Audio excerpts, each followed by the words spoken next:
Alright, hey guys, my name is Andrew Deering. Today I want to talk to you guys about how to delegate effectively without losing control.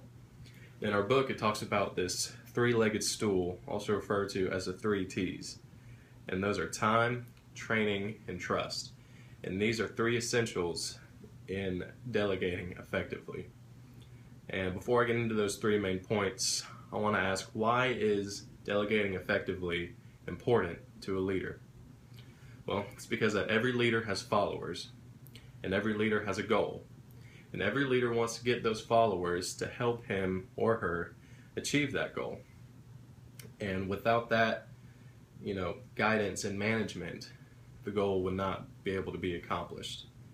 So before I get into all that, I want to give you guys what I think is a great example of a leader who used the 3 T's for the three-legged stool in order to achieve his goal. And this comes out of the book of Nehemiah in the Old Testament. Nehemiah was a Jew, but he worked for the king of Persia at the time. He was a wine taster, and he made sure that the wine wasn't poisoned before the king drank it. And he was very loyal to the king. He had the king's trust, and they were friends.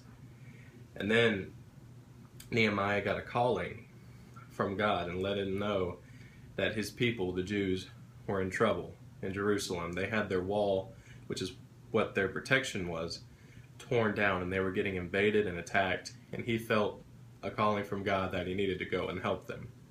And so he used his connections with the king in order to get supplies, to rebuild the wall, and to get permission and authority so that people would listen to him. And so he was promoted to governor because of his relationship with the king. And throughout this entire time, Nehemiah is praying to God for guidance and, for trust to accomplish this unthinkable goal of gathering up the Jews and rebuilding this wall.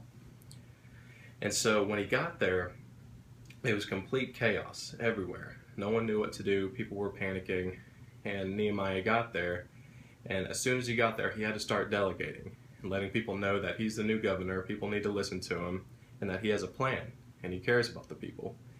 And so first what he does is he uses time. He uses his time to let everybody know that he needs to build this wall, and he needs their help to do it. And he's got a plan to do it. The second thing he did was trained. He trained his men and women. In order to build the wall, they have to protect themselves, and so they had tools in one hand and a sword in the other hand to fight off everybody that's attacking. And he trained them to build this wall effectively. And thirdly, he trusted in the Lord and in his people, and his people trusted him in return. And the outcome was that the wall was completed, and thousands of exiled Jews were able to reclaim their kingdom. It's a much longer story than that. I encourage you guys to go check it out, and there's a little bit in my background paper. But in my opinion, Nehemiah is a great example of how a leader can execute the three-legged stool. So, first, I want to talk about time. In order for a leader to inspire his followers to complete the goal, he's got to put the time in and get organized. He's got to know what they're going to do and how they're going to do it. Make a plan. Have something that you can execute all the way through. You need to set expectations for your followers. You need to put the time in and let them know what you expect, what the company or what the organization expects from each individual follower or worker. More specifically, as far as time goes, you need to let them know deadlines and when things are due, when things need to get done. And the more time that you put in to your followers, the more time that they'll give you back of their service. You need to be able to explain your purpose of the tasks that you're giving them. They don't want to feel like they're doing busy work. They want to feel important, like they're contributing in some way. And you need to take the time to let them know that they matter and what they're doing is benefiting the company or whatever organization that's going on, and that you guys are all working on the same team to achieve that goal.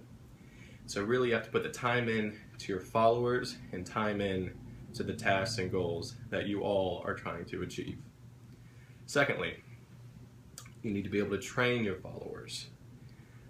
Not exactly like Nehemiah did. The goals won't always be that specific.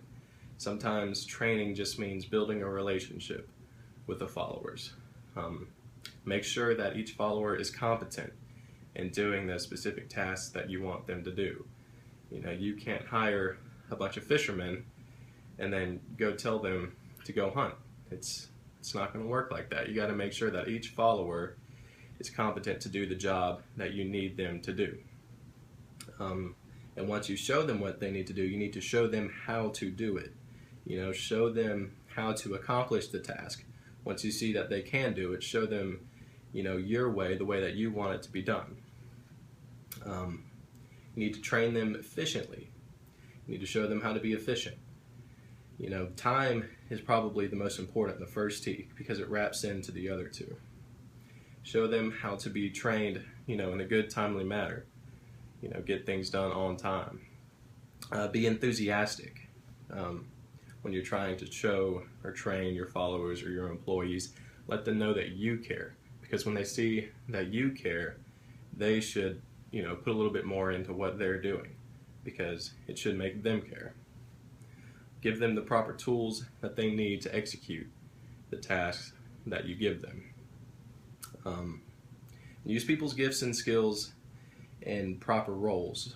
Like I said earlier, make sure that you know your followers and know what they're good at and what they're not good at, and assign them to what they're good at, and maybe assign someone else a job that, you know, one specific guy might not be good at. And the third T is trust. And this is kind of what ties everything together. You got to have your followers trust you by, you know, keeping your promises, keeping your word, and you showing that you actually care about their well-being and the company's well-being or the organization's well-being. It doesn't have to be that specific. You know, it could be, you know, proper health care or clean office spaces, you know, reasonable pay, but it doesn't have to be within a corporation like that. If it's just a, you know, a nonprofit organization, just care for the people and build their confidence. And when you build their confidence, this creates enthusiasm. Then enthusiasm creates a willingness to complete the task. You know, when someone's excited about doing something, or if they, you know, see the light at the end of the tunnel, they're more likely to work harder and to achieve that goal, which is what the leader wants and it's what the followers want. And, you know, show them that they are important and that you can't do this without them. A leader can't accomplish the goals that he's setting for the group without the followers. You know, a leader without people to follow isn't going to be able to do much. You know, he's got to be able to show that the followers are important to the ultimate goal that they have. So care for the overall benefit of your followers and your goal and the organization that you're with. So, time, training, and trust are the three T's in the three-legged stool that composes the best way to delegate effectively without losing control. And as I'm wrapping things up here, I'd like to read you guys an insert from our textbook. The guy who wrote it, I forgot his name, but he asked a couple different people, what is a manager's job? And he got many different answers, and he kind of put them all together into what he thought was the best answer, and then added a little bit something, so I'll read that to you real quick. So he asked these people, what is a manager's job? And he says, to direct the resources and efforts of the organization towards the efficient accomplishment of the mission or firm's goals while contributing to the professional development of its personnel, and have some fun doing it. And I like that last part. And so please keep that in mind as you guys try to delegate effectively throughout your lives. Guys, I really enjoyed the class. Thank you, Ms. Welch and Dr. Shannon, for helping us become better leaders. I'll see you guys later.